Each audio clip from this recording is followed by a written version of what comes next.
Tip for you today, huwag mong hanapin ang madali. Ang hanapin mo, ano yung tamang proseso na kailangan mong daanan para maging successful ka. Walang shortcut, kasi hindi success ang lalapit sa'yo. If you want it, you have to work for it.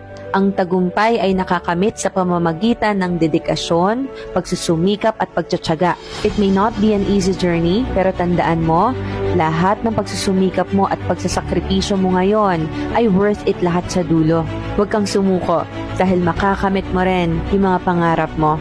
God bless you. I don't know how many times I've survived without telling anyone. I don't know how many times I've made it this far. How many times I've gotten up in the morning. And how many times I've smiled at the world while telling them I'm okay. But all I can say is that I'm very proud of myself for surviving the days that I thought I couldn't, and for making it this far in life. And I hope you too could be proud of yourself. Hindi ako naiinggit sa kung anong meron ng iba. Hindi ko kasi ugali ang ikumpara ang sarili ko sa kanila.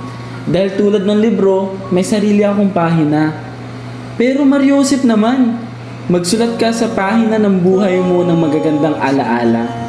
Para kung dumating man yung araw na pagod ka na at babasahin mo ang dati mong pahina, masasabi mong, eto ako dati, pero ngayon nag-improve ka at may narating na.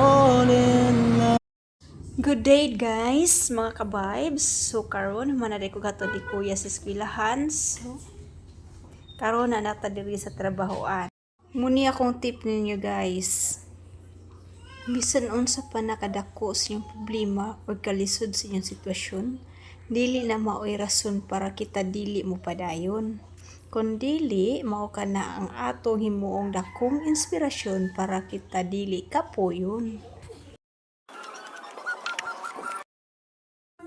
Very amazing kayong place guys. Pang relaxing kayo. Oh, diba?